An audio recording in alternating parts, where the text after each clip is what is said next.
ultimately lead to him walking off set in the middle of a live broadcast. Before we dive into this incredible story, make sure you hit that subscribe button and drop a comment below letting me know what you think about celebrity interviews gone wrong. Trust me, you're going to want to stick around for this one because what unfolds is absolutely wild. It was supposed to be a simple appearance on The View. Al Pacino, the iconic star of The Godfather, Scarface, and countless other classics, was there to promote his latest project. The veteran actor, now in his 80s, had always been known for his intensity and passion, but also for his professionalism. He'd done thousands of interviews over his decades-long career, navigating everything from serious film discussions to lighthearted talk show banter with equal grace. But this particular morning, something felt different from the moment he walked onto the set. The usual pre-interview pleasantries seemed strained, and there was an undercurrent of tension that the seasoned actor couldn't quite place.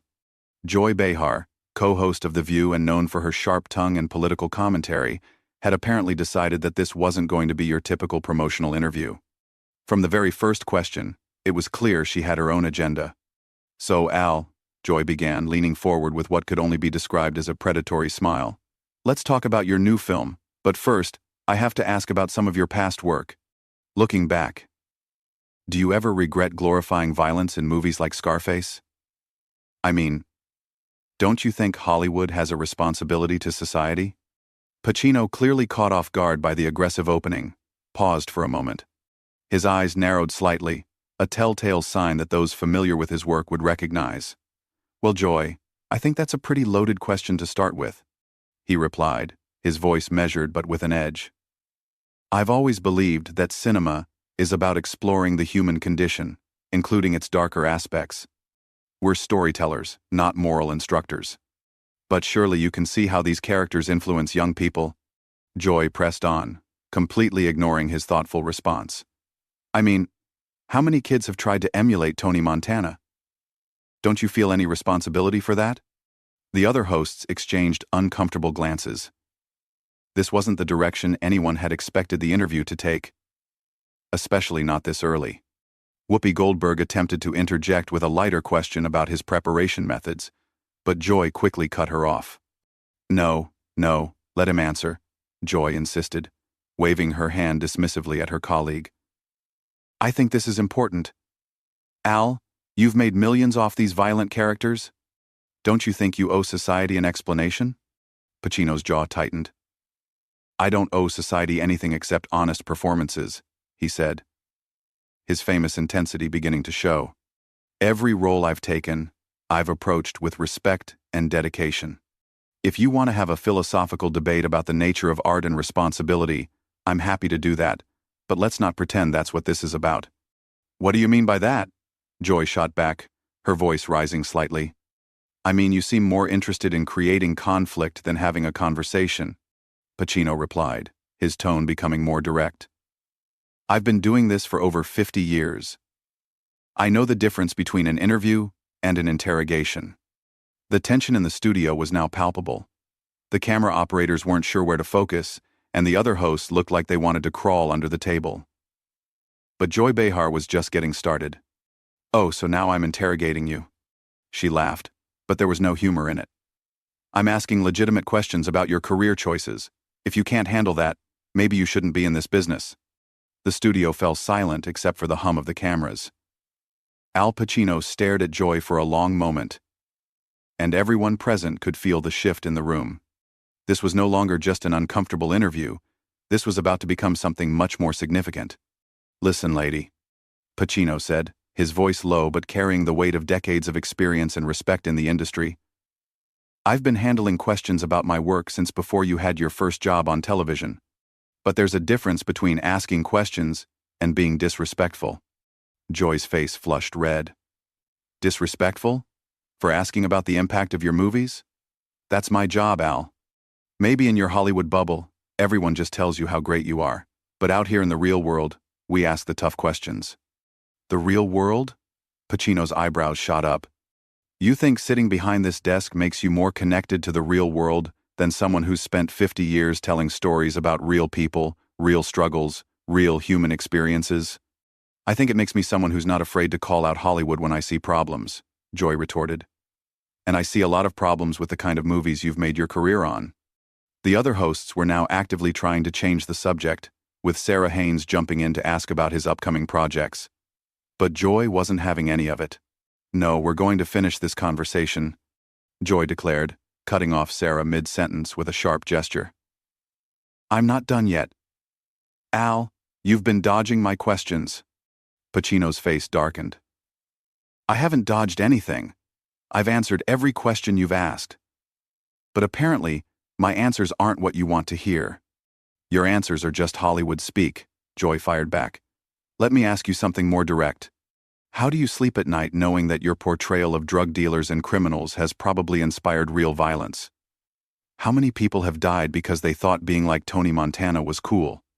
The accusation hung in the air like a toxic cloud. Even for The View, known for its heated discussions, this was crossing a line. Whoopi Goldberg looked mortified, and the producers in the control room were frantically signaling. Pacino leaned back in his chair, but his posture remained tense. "That's not just unfair, Joy, that's irresponsible. You're essentially accusing me of being responsible for violence I had nothing to do with. That's not journalism, that's character assassination." "Oh, so now I'm assassinating your character?" Joy laughed bitterly. "I'm asking you to take responsibility for the influence your work has had. But I guess that's too much to ask from someone who's been living in an ivory tower for decades." "Ivory tower?" Pacino's voice rose for the first time, his legendary temper beginning to show. "Lady, I grew up in the Bronx. I know what real violence looks like, and it's not something I take lightly or glorify. Every character I've played has consequences. Every story has meaning. If you can't see that, then you don't understand what you're talking about." "Don't you dare lecture me about understanding," Joy snapped, pointing her finger at him. "I've been covering real news while you've been playing pretend for money. I know what real violence is too, and I know that movies like yours contribute to it." The other hosts were now actively trying to salvage the situation. Sonny Hostin attempted to redirect with a question about his acting process, but Joy immediately shut her down. "We're having an important conversation here," Joy said without taking her eyes off Pacino. "This is exactly the kind of discussion we should be having with Hollywood elite who think they're above criticism." "Above criticism?" Pacino's voice carried a dangerous edge now. "I've been criticized my entire career, and I've learned from it. But there's a difference between criticism and whatever this island. You came into this interview with an agenda, and you're not interested in anything I have to say." "My agenda is holding powerful men accountable," Joy declared, as if she were delivering a speech rather than having a conversation. "Something that apparently doesn't happen enough in your world." "My world?" Pacino stood up slightly in his chair, his hands gripping the armrests. "You don't know anything about my world. You don't know about the years of struggling, the dedication to craft, the respect I have for the art form and the audience. You've decided who I am before I even open my mouth." "I've decided based on 50 years of your movies," Joy shot back. "And what I see is someone who's made a fortune glorifying everything that's wrong with masculinity in this country." The studio had gone completely silent, except for the soft whir of cameras. Even the crew members had stopped what they were doing to watch this unprecedented meltdown unfold. Pacino slowly shook his head, and when he spoke, his voice was quiet but filled with barely contained fury. "You know what, Joy? In all my years in this business, I've met a lot of people. Some good, some bad, some just trying to do their job. But I've rarely met someone so determined to tear down another person for no reason other than their own ego." "My ego?" Joy's voice cracked slightly, but she pressed on. "This isn't about ego. This is about accountability. Something your generation clearly doesn't understand." "My generation?" Pacino's eyes flashed. "My generation built the industry you're sitting in right now, benefiting from. We created the stories, took the risks, paved the way for everyone who came after. And you want to sit there and lecture me about accountability?" "Yes, I do," Joy said defiantly. "Because someone needs to. Someone needs to ask the hard questions that all those Hollywood reporters are too starstruck to ask." "Hard questions?" Pacino laughed, but it was a cold, humorless sound. "You think ambushing someone and making wild accusations about them being responsible for violence is asking hard questions? That's not journalism, Joy. That's just being mean-spirited. Alyssa Farah Griffin tried once more to interject with a comment about his charitable work, but Joy was relentless. Don't try to change the subject, she snapped at her colleague before turning back to Pacino. We're talking about the impact of violent entertainment, and I want to know why Al Pacino thinks he gets a pass. I don't want a pass, Pacino said, his voice rising again.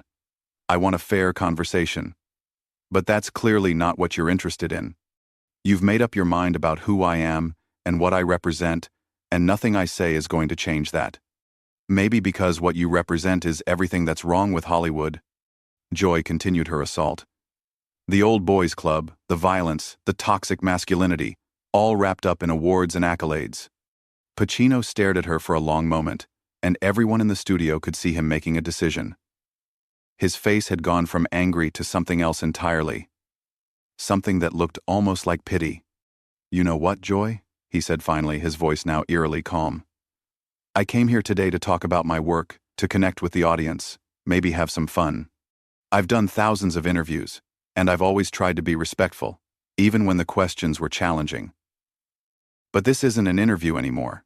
This is what happens when someone gets called out and doesn't like it, Joy said with a smug smile, clearly thinking she had won some kind of victory.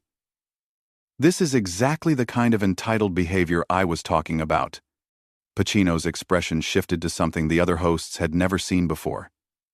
It was the look of a man who had finally reached his breaking point, not with anger, but with profound disappointment.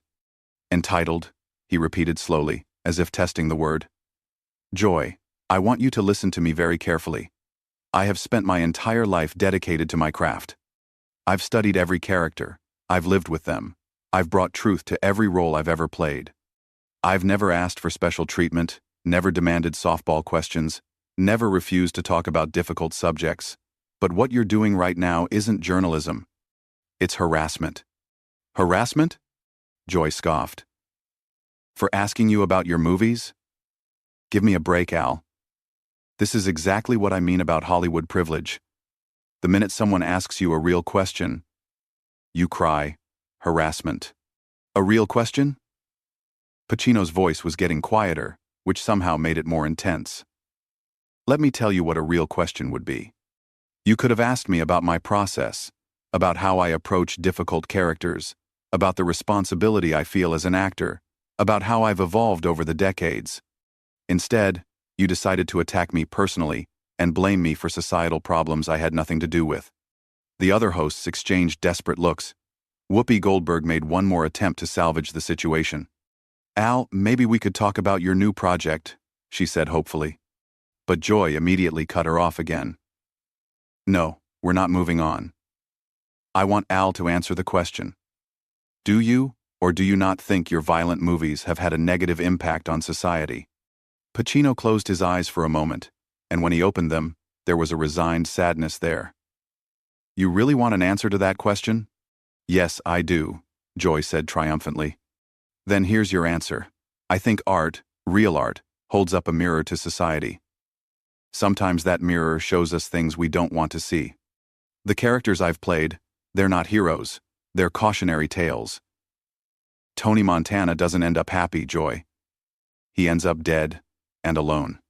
Michael Corleone doesn't find peace, he finds emptiness. These aren't glamorous endings, these are tragedies. But people don't see them that way, Joy interrupted. Some people don't, Pacino acknowledged. But that's not the fault of the art. That's the fault of people who choose to miss the point. Should we stop telling stories about difficult subjects because some people might misunderstand them? Should we only make movies about puppies and rainbows? Don't be ridiculous, Joy shot back. I'm not being ridiculous, Joy. You are. You're asking me to take responsibility for how other people choose to interpret my work. That's like blaming Shakespeare for every murder committed by someone who read Macbeth. Joy's face was getting redder by the minute. Don't compare yourself to Shakespeare. That's exactly the kind of arrogance I'm talking about. I'm not comparing myself to Shakespeare, Pacino said with forced patience. I'm making a point about artistic responsibility. But you're not interested in understanding that point. You just want to attack. I want honesty, Joy declared. something that seems to be in short supply from Hollywood these days. Honesty? Pacino's voice finally began to rise again. You want honesty? Here's some honesty for you, Joy. This is the most unprofessional interview I've ever been part of. I've been treated with more respect by paparazzi outside restaurants than I'm being treated here today. Oh, boo-hoo, Joy mocked. The big movie star isn't getting treated like royalty. Welcome to the real world, Al. That was it. That was the moment everyone in the studio knew things had gone too far. Pacino stood up slowly from his chair, and the movement seemed to suck all the air out of the room. You know what, Joy? He said, his voice now completely calm and controlled. I've been in this business for over 50 years. I've worked with the greatest directors, the greatest actors, the greatest writers of multiple generations. I've been criticized by people who actually know what they're talking about, and I've learned from every single one of them. But I've never, and I mean never, been treated with such disrespect by someone who claims to be a professional. If you can't handle the heat, Joy started to say, but Pacino held up his hand. No. You're done talking. I listened to you. Now you listen to me. I came here as a guest on your show. I came here with respect for this program and for the audience who watches it. I came here prepared to have a real conversation about my work, my life, my experiences. Instead, you decided to use me as a punching bag for whatever personal issues you have with the entertainment industry. The studio was dead silent. Even Joy seemed momentarily stunned by the controlled intensity in his voice. I don't know what happened in your life to make you this angry, Pacino continued.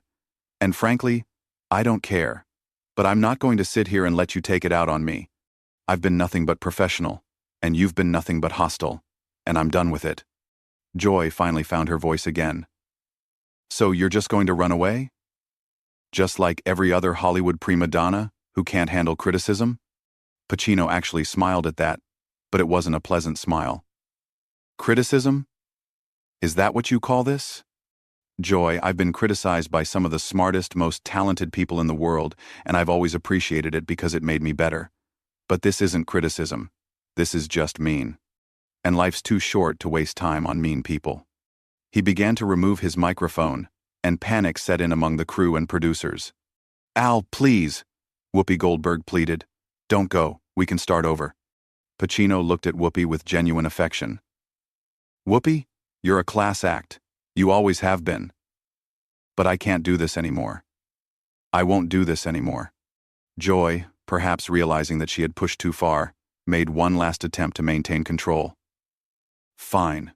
Go ahead and leave. Show everyone what you're really made of. Pacino paused in removing his microphone and looked directly at Joy one final time. You want to know what I'm really made of? I'm made of 50 years of hard work, dedication, and respect for my craft and my colleagues. I'm made of thousands of hours studying, preparing, and giving everything I have to every role.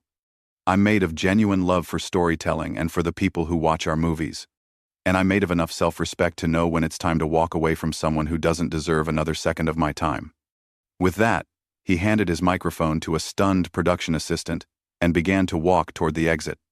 This is live television, Al, Joy called after him desperately. You can't just leave.